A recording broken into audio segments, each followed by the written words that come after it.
Estimadas alumnas y alumnos, nuevamente les doy la bienvenida. Vamos a ver ahora la unidad 2 de esta asignatura, para lo cual compartimos pantalla. Saben que estamos en la asignatura Responsabilidad y Disciplina Profesional. Los temas que vamos a abordar en esta unidad son los siguientes: títulos académicos, incumbencias profesionales, sistema educativo nacional e incumbencias del título de licenciado en higiene y seguridad del trabajo. La realidad es que todos estos temas están íntimamente relacionados y no resulta fácil agotar uno y pasar al otro, con lo cual en varias oportunidades vamos a ir intercalando. Cuando hablemos de títulos universitarios hablaremos también algo de incumbencias. Cuando hablamos de incumbencias veremos qué actividades requieren y cuáles no. Y así iremos desarrollando esta unidad que tiene varios módulos. Vamos a comenzar con el primero. En principio vamos a ver, esta es la unidad 2, el módulo 1. Los contenidos de esta unidad son los siguientes, ya al solo efecto de recordarlos. Los títulos académicos, niveles educativos, terciario, universitario y de posgrado, incumbencias profesionales, perfil y alcance, las carreras universitarias, áreas reservadas para los títulos universitarios, ley de educación superior, leyes anteriores, carreras de interés público, acreditaciones y la CONEAU, las incumbencias profesionales de los títulos de higiene y seguridad del trabajo y las actividades que no requieren incumbencia. Muy bien.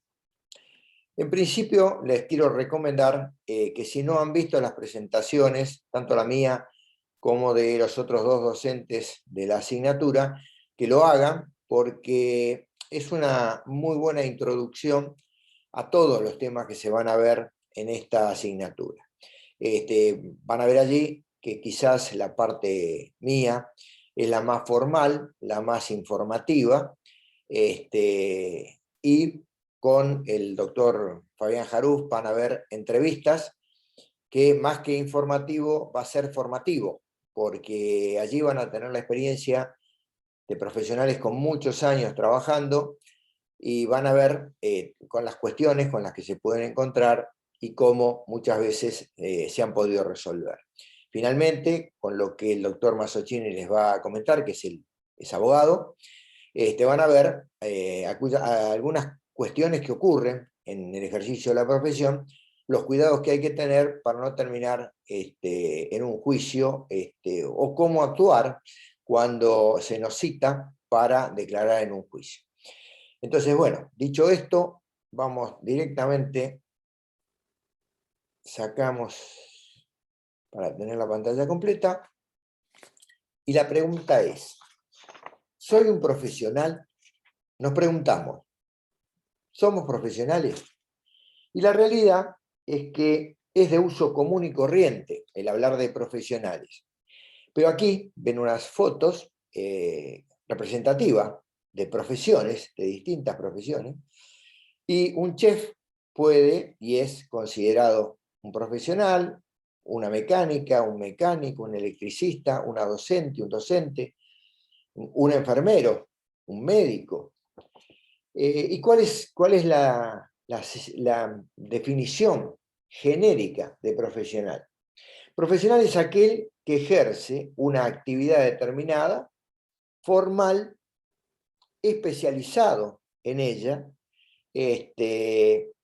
A ver, un idóneo que hace muchos años que trabaja, o sea, alguien que no tiene un título ni terciario ni universitario, pero que trabaja hace muchos años en una determinada actividad, es considerado un profesional.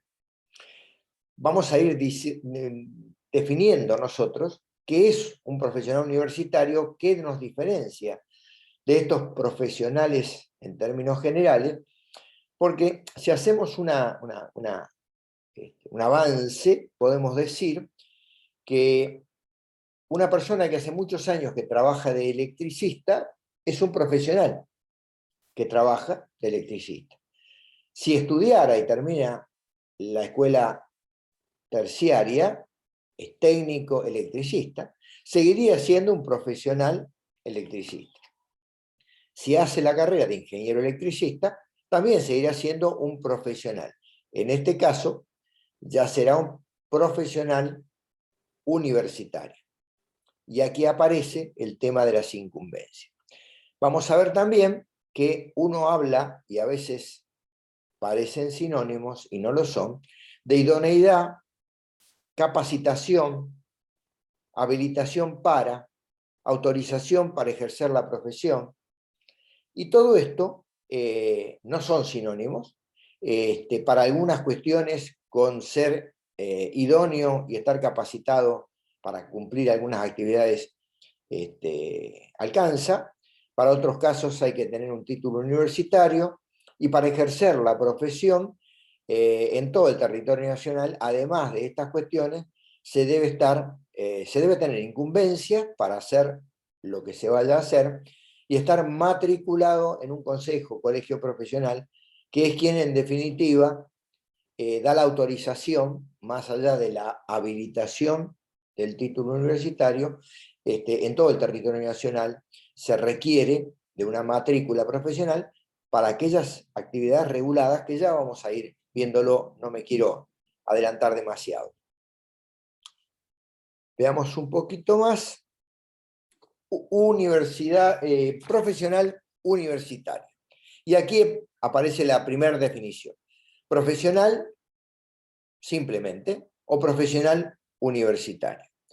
Profesional universitario le llamamos a todo aquel que haya cursado una carrera universitaria, pero nos referimos a aquellas carreras universitarias que han sido reconocidas por el Estado, que tienen un título que nos habilita, que ese título ha sido presentado en el Ministerio de Educación para su aceptación, y algunos otros requisitos más. Esto no es simplemente que tengo el título y con eso salgo a trabajar, la realidad es que no, hay más requisitos, y es fundamental que ustedes lo sepan, porque a veces uno dice, yo me recibo, tengo un título, salgo a trabajar, ¿para qué necesito saber cuáles son las leyes de educación en la nación? Pero la realidad es que, primero, que como profesional universitario, uno tiene que tener más conocimientos que un técnico en la materia o que un idóneo en la materia. Y también es cierto que cuando uno sale a trabajar se va a encontrar con algunos inconvenientes donde uno no sabe si tiene o no derechos.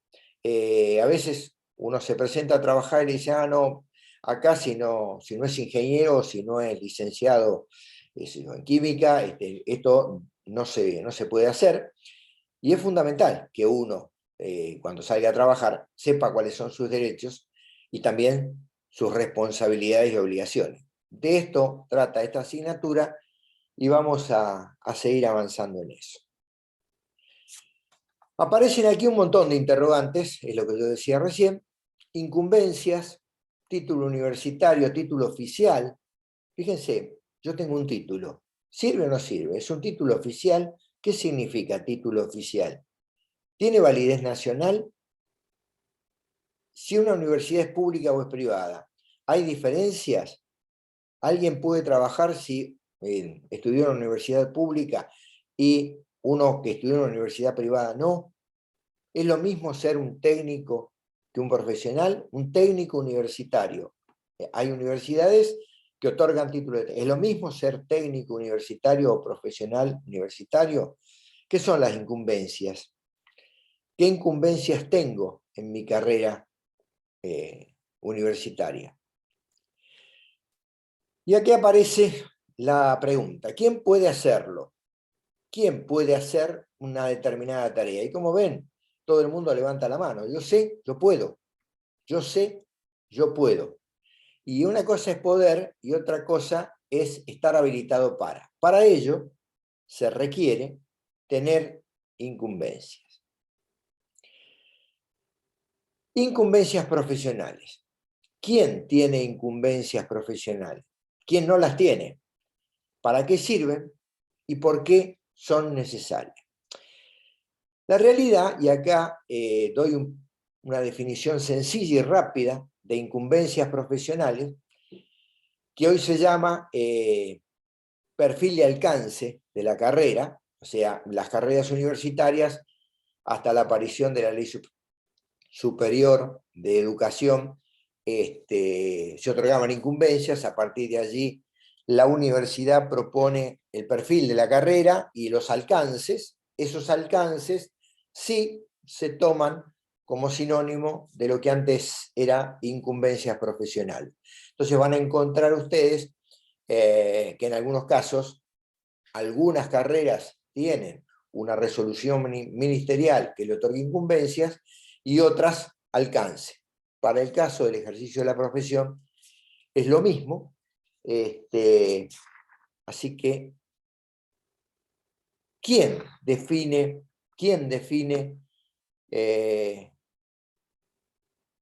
qué incumbencias o qué alcances tiene una carrera universitaria o un título universitario? Retomemos un poquito lo que habíamos visto en la unidad 1. Recuerdan que decíamos que la Constitución Nacional, como ley suprema, definía las características generales a tenerse en cuenta en todo el país. En la Constitución Nacional, todo el sistema educativo universitario superior queda reservado para la nación argentina. ¿Qué quiere decir esto? Que las provincias no legislan respecto de carreras universitarias, de carreras superiores. Lo hace la nación.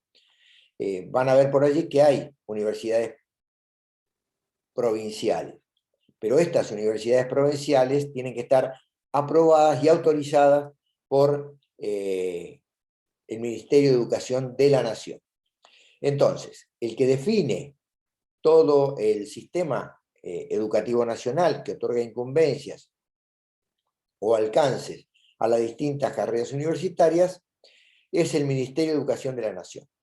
Hay un sistema educativo que vamos a ver en el próximo módulo, y aquí les adelanto, para que ya vayan teniendo en mente, cuál es la carta de presentación que todo profesional tiene a la hora de ir a conseguir un trabajo o a la hora de presentarse en una entidad pública para ejercer una función pública. Y la carta de presentación es la siguiente. Se debe tener el diploma, el certificado analítico, los alcances e incumbencias profesionales, dependiendo del año de egresado, y todo tiene que estar debidamente legalizado. Ya lo vamos a ver en un momentito el mismo slide. La pregunta que nos tenemos que hacer: ¿este sistema educativo universitario nacional ha seguido siempre una misma línea de conducta? ¿El tiempo influyó en las políticas educativas? ¿Cuál es el contexto en el cual está este tema hoy? Yo lo voy a explicitar con un ejemplo. La realidad es que a través del transcurso del tiempo, todas las cosas han ido cambiando en todo el mundo, y las universidades y las carreras universitarias no son ajenas a eso. Entonces podemos, como ejemplo, decir que la carrera universitaria de licenciado en química nace y egresa el primer egresado, que es el doctor Herrero Duclos, nace en el 1800, a fines del 1800, se recibe este primer profesional universitario del área de la química. En esa época había muy pocas carreras universitarias: ingeniería, derecho, medicina, doctorado en química. La carrera se llamaba en su inicio doctorado en química. Se recibe doctor en química. Con posterioridad se crean las licenciaturas en química, y para ser doctor había que hacer una tesis doctoral. Estas licenciaturas en química, con el avance y la diversificación de distintas actividades, se empieza a segmentar en especializaciones. Entonces aparece un licenciado en química, orientación bromatológica, que es referida a los alimentos, una licenciatura en química, orientación, análisis biológicos, que posteriormente se crea la carrera de bioquímica a continuación de esta. Otra especialidad, la de licenciado en química, orientación físico-química. Esta misma carrera con posterioridad se transforma en la ingeniería química, con lo cual decimos que en principio el doctor Herrero Duclos, los doctores que se recibieron en principio, tenían, acá estamos avanzando con el tema del diploma universitario, lo que les decía hace un momento. Completo la idea. En principio, el primer doctor en química tenía la capacidad de hacer todo dentro del área de la química. Con posterioridad se hizo necesario dividir y cada uno tenía un área específica. Así fue avanzando. El licenciado en química, orientación bromatológica, se transformó en el licenciado en tecnología de alimentos y posteriormente en ingeniero en alimentos. La carrera universitaria era la misma, pero fueron cambiando los nombres, en algunos casos también fueron cambiando las incumbencias, y aquí vamos a ver en el próximo módulo la diversidad. ¿Por qué tenemos que hablar de incumbencias profesionales tan profundamente, cuando uno podría decir, bueno, el título de ingeniero tiene estas incumbencias, el de químico tiene esta incumbencia? La realidad es que no es así. Vamos a ver, en definitiva, cómo podemos discernir las incumbencias de cada uno. Les decía recién, y reitero, que la documentación que se debe tener cuando ustedes egresen de esta carrera y vayan a presentarse para cualquier tipo de trabajo, van a requerir el título universitario, el diploma, el certificado analítico, que dice qué asignaturas cursaron y con qué carga horaria, los alcances o incumbencias, dependiendo del año. Los títulos anteriores tenían una resolución ministerial que decía incumbencias, ahora dice alcance. Todo tiene que estar debidamente legalizado, y para ejercer la profesión, también lo vamos a ver, es requisito imprescindible tener la matrícula profesional. Muy bien. Con esto terminamos esta unidad, módulo 1, y a continuación vamos a ver el módulo 2.